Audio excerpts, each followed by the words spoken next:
Би бол одоо хувьдаа хулгаатайгаа эвлэрэхгүй байлгүй гэж бодож байна. Энд чинь өөрөөр хэлбэл хэрвээ хулгаатайгаа эвлэрч байгаа бол хуулийн засаглал Монголд байхгүй гэдгийг хоёр тал хүлээн зөвшөөрлөл гэсэн үг. Яг тэгвэл хулгай гэдэг чинь хуулийн асуудал.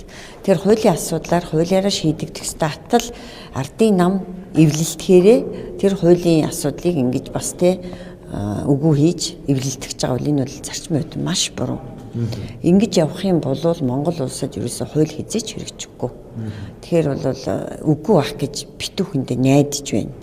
За хоёрдугаарт бүлгээр бол яг улсын хурлын дарга нь намын гишүүнээсээ төтгөлцөх ёстой гэсэн асуудлыг бол бас ярьсан. Энэ дээр бол холбогдох гишүүд хуулийн төсөл өргөн барих ийм одоо санаачлагыг гаргаж байгаа. Энийг бол би зарчмын хувьд зөв гэж бодож байгаа. Ягаад гэх юм бол улсын хурлын дарга гэдэг чинь зарчмын хувьд бол ер нь хурал даргалагч. Зүгээр тэр хурлыг л зохион байгуулж даргалах үүрэгтэй боловч улсын өндөр дэд албан тушаал байх ёсгүй бүр тэгж яривал тэгээд нэг намаас байхаараа ялангуяа одоо парламент гэдэг чинь Монгол улсын засаглалын хэлбэр нь байгаад идэг парламент бол өөрөө иргэдийн төлөөллийн байгууллага байгаад идэг. Гэтэл тэнд бол магадгүй тэр намын гишүүнийхээ хувьд тэр намын хараат байхаа хувьд тэр улсын хурлын даргын үүрэгтэй ажлыг бол бас ингээд нэг намд давуу эрх олгох байдлаар хэрэгжүүлдэг гэдгийг бол үүсэхгүй. Яг тэгвэл өмнөх одоо бас парламентын туршид бол харагдлаа шүү дээ одоо жишээлбэл одоо цөөнхийнхөө үгийг хэлэх үед нь микрофоныг хаахч байд юм уу.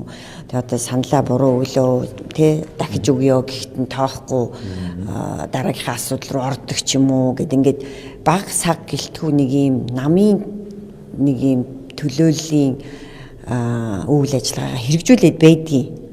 Гэтэл бол тех ёсгүй зөвхөн тэр хуулийн дагуу хуулийг одоо баталж ажиллахад л тэр одоо гишүүдийг боломжоор хангах үүрэгтэй. Тийм учраас миний хувьд бол зарчмын хувьд бол парламентын спикер буюу дарга нь гишүүнээсээ татгалцсан нь бол зөв гэж үзэж байгаа. Гэхдээ энэ зарчим бол одоо ямар нэгэн өнөөдрийн ардын намын хин дарга болчих вэ?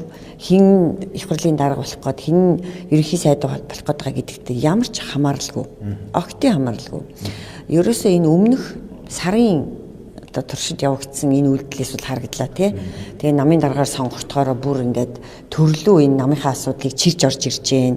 Улмаар одоо энэ төрийн институт болохын парламент өөрөө хичнээн өдөр хилцэх асуудалгүй ч болов хичнээн өдөр хоорчлогдов гэд бид нэрсээ хангалттай харсан.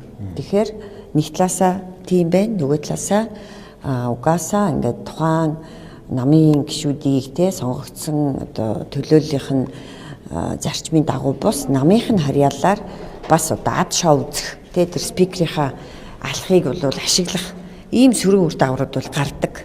Тийм учраас бол миний хувьд бол одоо төтгөлзүүл зарчмын хувь зөв гэж харж байгаа.